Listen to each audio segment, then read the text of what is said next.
Hello everyone, my name is Putusara Arindra, and now we will discuss about chapter 8 is a steel product and properties. And my main reference is a book Metallurgical for the non-metallurgists. Okay, we will start at chapter 8.1. 8.1 Classification of steels. Steel form one of the most complex group of alloy in common use, and there are many ways to classify steel. Classification of steel based on chemical composition is a widely used method. There are three very broad-based categories of steel based on composition.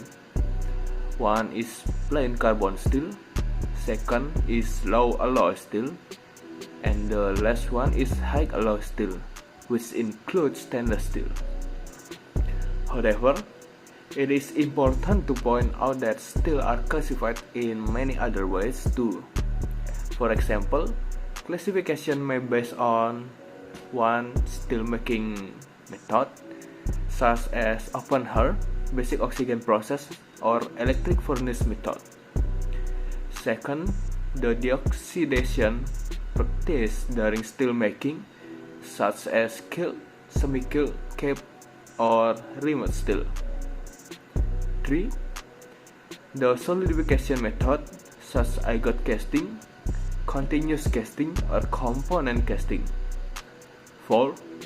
The mill product form, such as bar, plate, sheet, string, strip, tubbing, or structural shape. 5. The finishing method, such as hot rolling or cold rolling. 6. The microstructure, such as ferritic, pearlitic, and martensitic. 8. The required strength level as specified in standard. 9. The heat treatment, such as annealing, quenching, and tempering, and thermomechanical processing. And the last one is quality descriptors, such as forging quality and commercial quality. Steelmaking can be broadly classified into two steps: primarily steelmaking in a converter or furnace, and secondary steelmaking in a ladle. The two most important steelmaking processes are the electric arc furnace or EAF process and the basic oxygen furnace or BOF process, or LIDI or Linz-Donawitz process. The EAF process accounts for 35 to 40% of the world's steel production, and BOF produces 55 to 60% of steel. The oxidation practice. Oxygen is generally considered an undesirable element in a steel because it's combined with other elements, for example manganese, silicon, aluminum, and titanium, to form oxide inclusion that can degrade, toughness, and fatigue resistant. Solidification method. After steel is melted and refined, it is then solidified into useful form by various casting method. On a tonnage basis, most steel is now solidified in continuous casting operation, but casting of steel still involves the original method of solidifying into ingots. Product form. Various steel product forms called mill products are produced in steel mills either by continuous casting method or by the breakdown of ingot into various rolls formed by rolling, drawing, and extrusion operation. The various types of mill steel products include steel and coils of low carbon steel for application ranging from cars to appliances, wire used in such products as bed spring, wire rope, nails, and wire fabric, structural shape used in building and bridges, and bars for forging and machines parts, such as gear and bearings. Finishing method. The surface of steel products is influenced by its finishing method. In roll mills product, finishing is by either hot rolling or cold rolling. Microstructure. Steels can be classified according to the microstructure at room temperature. Heat treatment are used to produce microstructure that can consist of either perlite, martensite, or bainite, or some combination thereof. Required strength level. Purchasing standards of steel and many other materials often specify a minimum required level of strength, as some categories of steel are defined by their mechanical properties. Another category of steel based on strength is a group called ultra-high strength steels. These are commercial structural steels capable of a minimum yield strength of 1380 MPa or 200 KSI. Three types of ultra-high strength steel are medium carbon low alloy steels, medium alloy air hardening steels, and high alloy hardenable steels. Heat treatment. One of the primary advantages of steels is their ability to attain high strength through heat treatment while still retaining some degrees of ductility. Quality descriptors. Steels are described by a host of quality descriptors depending on the product and type of application. 8.2 Carbon steels. All steels are iron carbon alloys with carbon contents from 0.02% to less than 2%. The so-called plain carbon steels contain small amount of magnesite and silicon. Carbon steels can be classified further on the basis of carbon content. Steels containing less than 0.30% carbon is called low carbon steel or mild steel.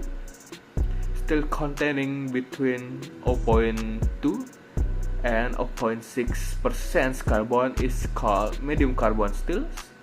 Steels containing more than 0.6% carbon is called high carbon steel and free machining grades. Spark patterns can be used to identify low, medium, and high carbon steels. Carbon level have a pronounced effect on properties. Carbon has very limited solubility in iron, and a hard carbide compound Fe3C, or called cementite, formed when carbon is added to iron. 8.3 Alloy steels. Alloy steels contain magnesite, silicon, or copper in quantities greater than those for the carbon steels, or they have specified strengths of minimum for one or more of the other alloying elements such as nickel, chromium, molybdenum, and so forth. Sometimes alloy steels are further defined as being either low alloy steels or high alloy steels, depending on whether total alloying content is less than 8%. This is not a hard and fast rule because some steel with alloying slightly above 8% are sometimes referred to as medium alloy steels. Ultra high strength nickel steels, high strength low alloy, or HSLA steels are designed to provide better mechanical properties and or greater resistance to atmospheric corrosion than conventional carbon steel. They are not considered to be alloy steels in the normal sense because they are designed to meet specified mechanical properties rather than a chemical composition. The types of HSLA steels commonly used include weathering steels designed to exhibit superior atmospheric corrosion resistance, control rolled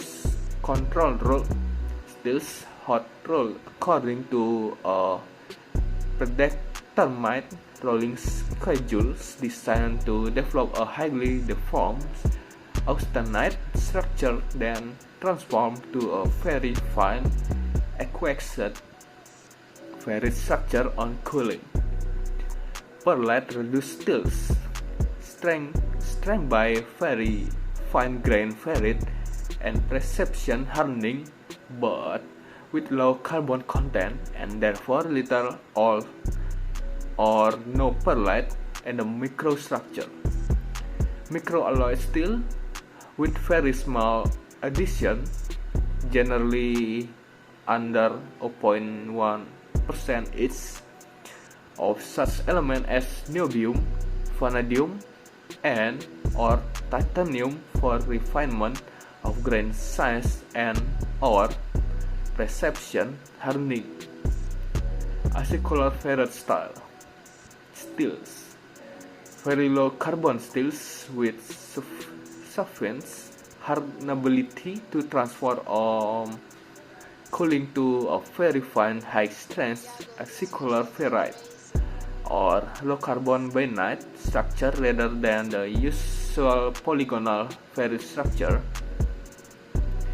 Dual phase steels processed to a microstructure of ferrite containing small, uniformly distributed regions of high carbon martensite, resulting in a product with a low yield strength and a high grade of work hardening, thus providing a high strength steel of superior formability.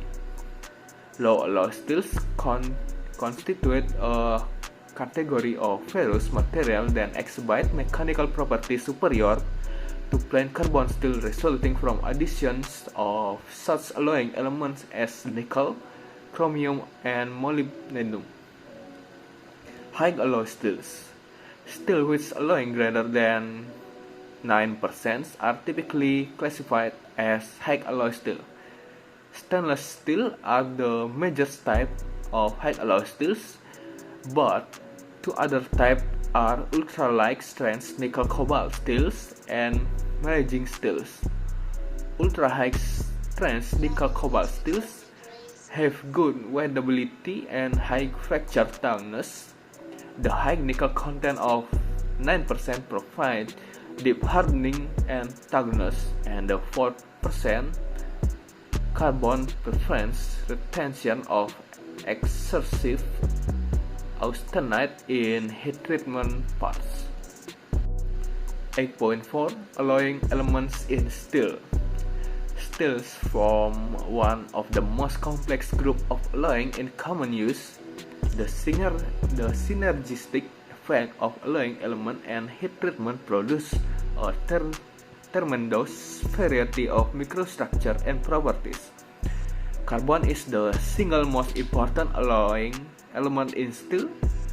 Magnesite is normally present in all commercial steels. Silicon is one of the principal deoxidizer used in steel making.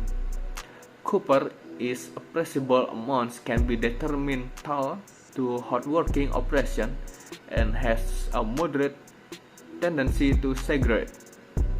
Chromium is generally added to steel increase resistance to corrosion and oxidation, to increase hardenability, to improve high temperature strength, or to improve abrasion resistance in high carbon composition.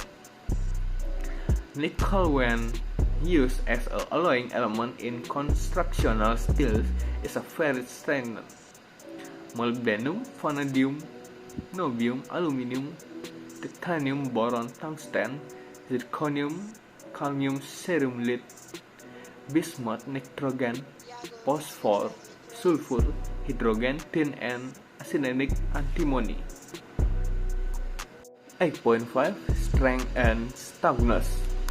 The word steel has become synonymously with strength, and the description strong as steel is common in everyday language.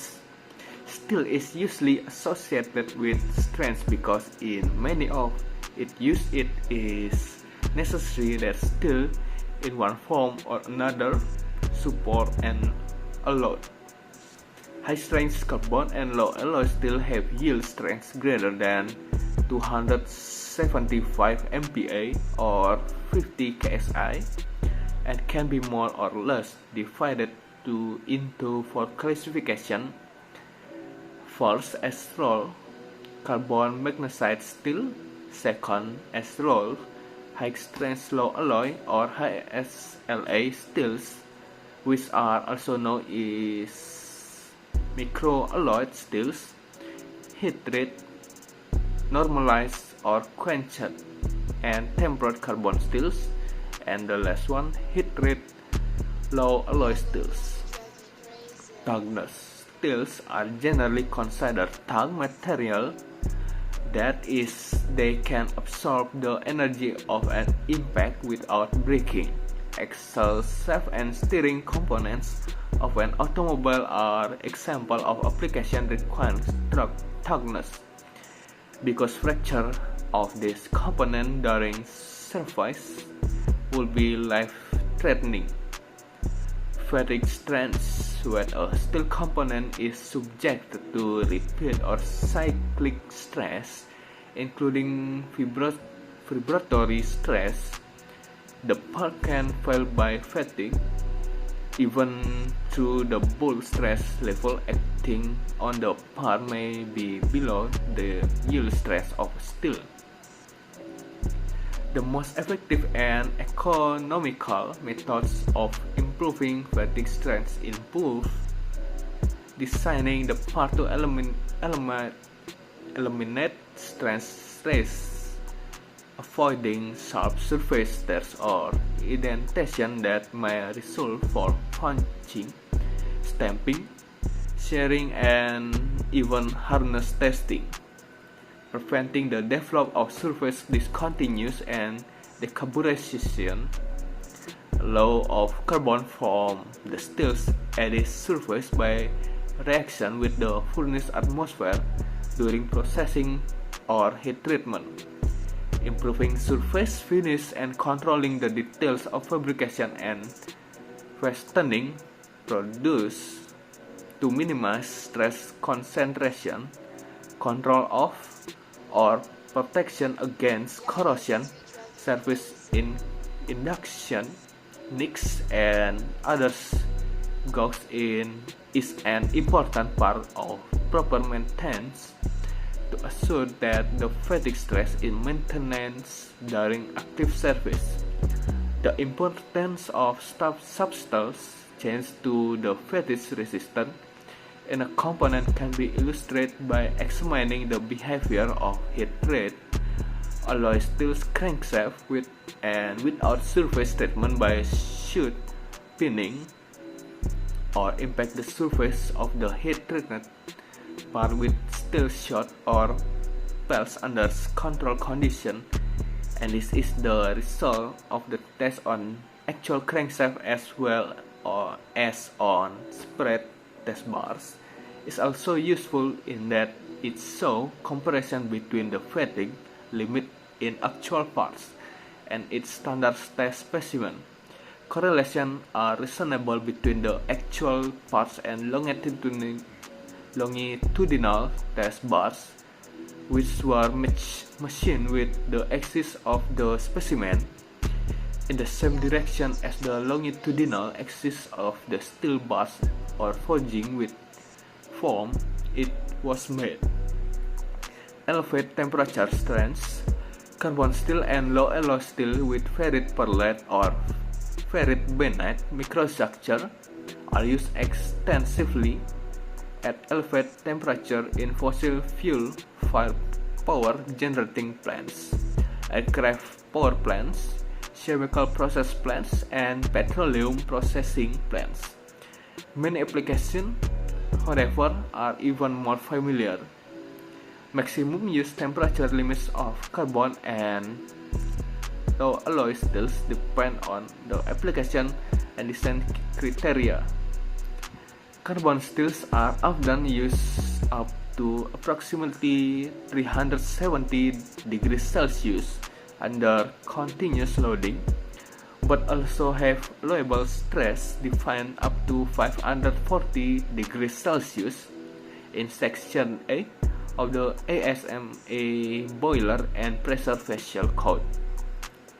Carbon molybdenum steels with 0.5% MO are used up to 540 degrees Celsius, with slow alloy steel with 0.5 until 1% MO in combination with 0.5 till 9% CR, and sometimes other carbide forms such as vanadium, tungsten, niobium, and titanium are used up to approximately 650 degrees Celsius. The effect of temperature on strength can be measured by short-time tension testing and by testing for creep deformation over time. The melting point of iron is 1540 degrees Celsius, so creep behavior of steels become more noticeable at approximately 450 degrees Celsius. Short-time strength of some chromium molybdenum steels is compared by low carbon steels. Rupture strengths from creep deformation which temperature exceed 540 degrees Celsius. The rupture strength or carbon magnesite steel is 100 Hz, is on the order of 150 MPa, which is near the yield strength at 540 degrees Celsius. Other alloy extent of the range of the structure strengths at higher temperature. Corrosion. The word corrode is derived from the Latin corrodite, which means to gnaw or to pieces. Corrosion takes many forms, can be defined in many ways. For the purpose present here, the metallurgical definition of corrosion is an electrochemical process whereby metal atoms exchange electrons with atoms in environmental. Okay, that's all for me. If you have a question for chapter 8, you can write in below in comment section. And that's all for me. Thank you.